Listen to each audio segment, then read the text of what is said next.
Hello friends, मैं मोनिका, आपकी gardener दोस्त। आज आपसे ये मैरीगोल्ड के बारे में बात करूंगी, गेंदे के फूलों के बारे में।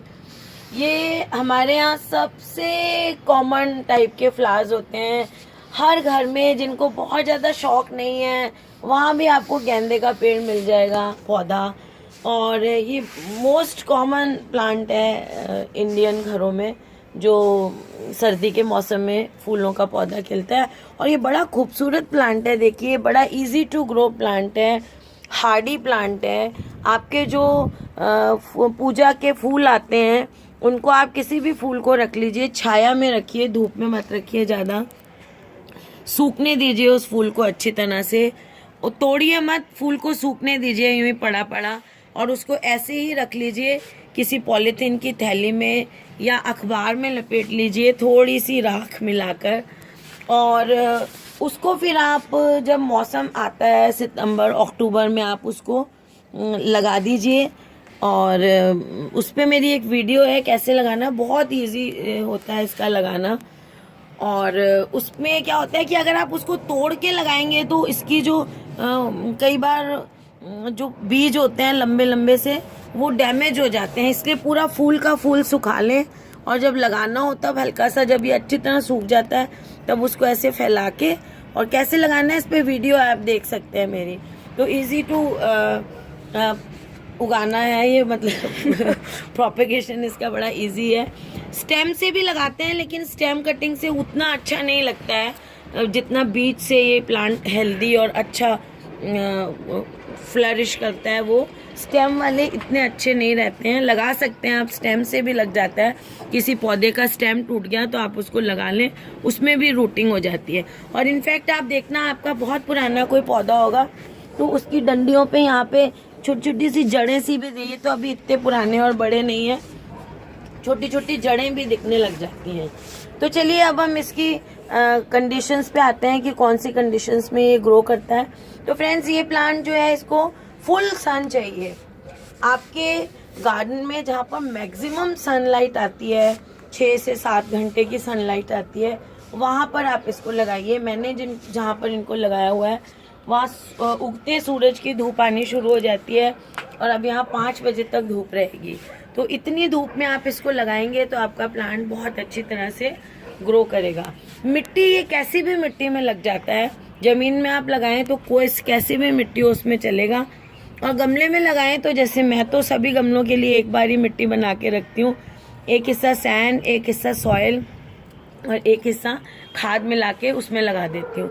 वैसे आप इसमें खाद जो है वो एक हिस्से की जगह आधा हिस्सा भी ले सकते हैं। इसको बहुत ज़्यादा खाद वाली ज़मीन अच्छी नहीं लगती है। अगर इसको फर्टिलाइज़र ज़्यादा देते हैं या ज़मीन में इनको लगाने से पहले ज़्यादा खाद दे देते हैं तो इनमें पत्ते ही पत्ते आते रहते हैं। आपका पौधा ऐसे पत्ते बड़े बड़े, बहुत बड़े बड़े पत्ते आने लग जाएंगे और खूब फैल जाएगा। लेकिन कई लोग क्वेश्चन करते हैं कि हमारे गेंदे के पौधे में फूल नहीं आ रहे हैं, तो उसका एक रीज़न ये होता है कि हम लोग उसको खाद ज़्यादा दे देते हैं। ज़्यादा खाद देने से नाइट्रोजन ज़्यादा इनको मिलेगा, तो इनके पत्ते ही पत्ते ग्रो करने शुरू हो जाते हैं और फूल आते ही नहीं है उस प्लांट में। तो इसको आप खाद कम से कम दें, जितना ज़्यादा देंगे उतने पत्ते आएंगे। तो इसकी मिट्टी में आप खाद की क्वांटिटी आधी कर सकते हैं, एक हिस्सा मिट्टी, एक हिस्सा बजरी और आधा हिस्सा खाद दे सकते हैं। ज़्यादा खाद इनको रिक्वायरमेंट नहीं होती है। अब पानी भी इसको बहुत ज़्यादा नहीं देना है। अगर आप बहुत ज़्यादा पानी देंगे तो भी आपका पौधा ख़राब हो जाएगा, उसमें फंगस लग जाएगी, पेस्ट लग जाएंगे। तो पानी आपको ऐसे देना है कि जब आपने, देखिए मेरे इस गमले की मिट्टी को आप देखिए, एक बार मैंने इसको पानी दिया और अब देखिए इतनी सूखी हुई है ये मिट्टी। ये देखिए इतनी सूखी हुई है, देखिए ऐसे गिर रही है। अब मैं इसको आज पानी दूंगी।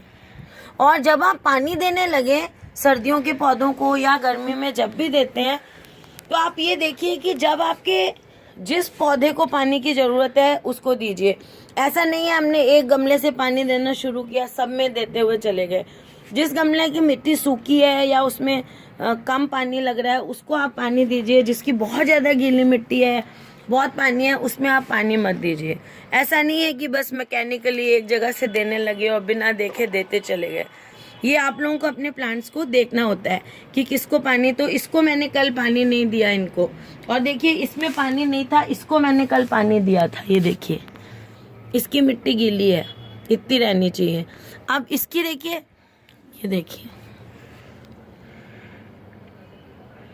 तो इसको कल पानी दिया था, इसको नहीं दिया था।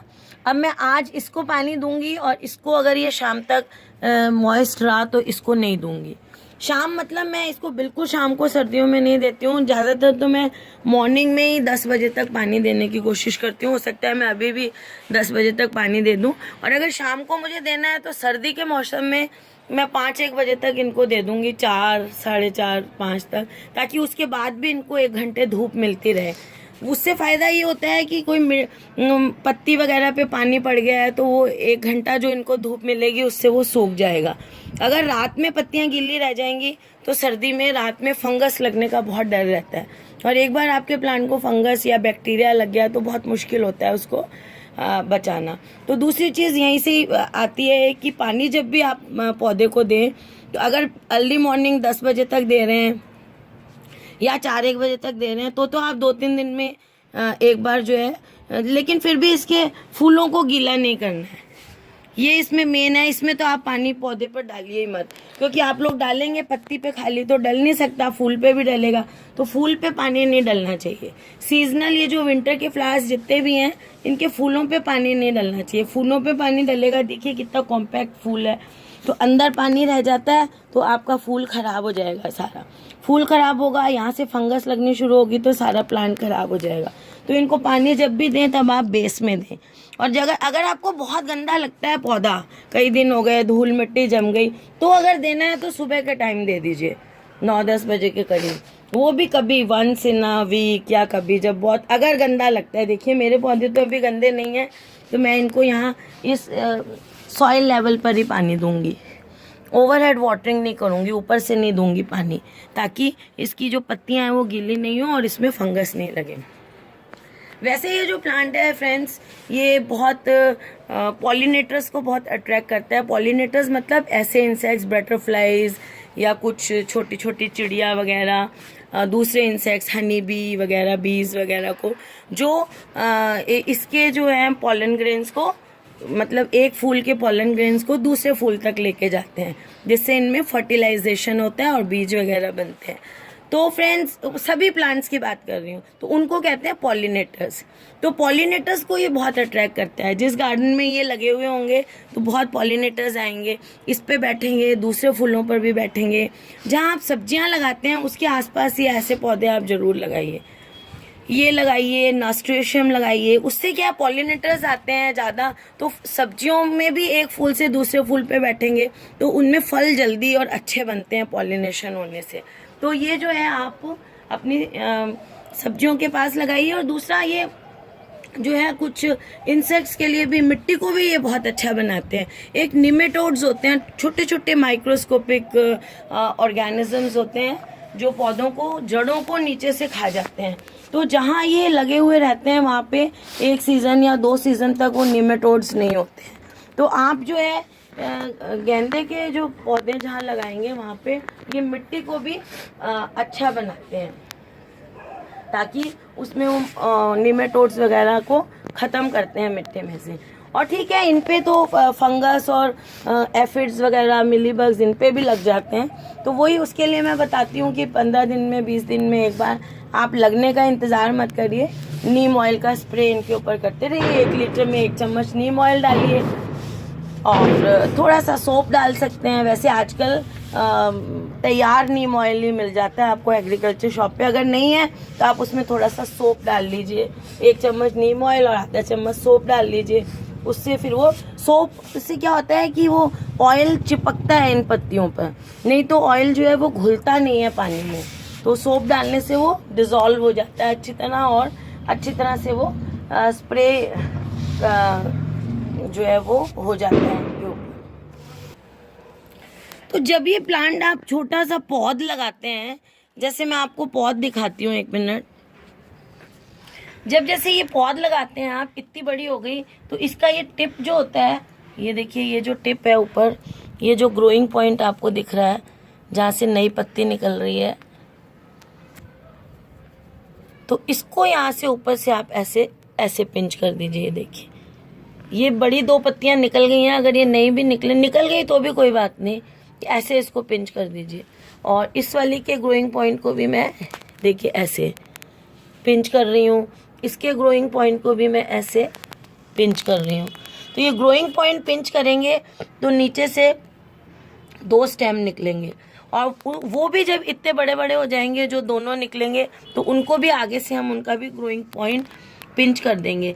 ऐसे आप 2-3 बार करेंगे तो आपका जो प्लांट है वो बहुत बुशी हो जाता है। तो प्लांट बुशी हो जाएगा तो जितनी ज़्यादा उसमें ब्रांचेस होंगी उतने ज़्यादा उसमें फूल आते हैं। और इसके जो भी स्पेंड फ्लावर हो जाते हैं, जैसे ये टूट गया है मुड़ के, इनको भी आप सीजर से या हाथ से ऐसे काटते जाएं। सूखे हुए फूल को इस पे मत रहने दें। और जब इस पे फूल आ रहे हैं फ्रेंड्स, तो इस टाइम इसको हम सूखी खाद नहीं देंगे जैसे गोबर वगैरह की।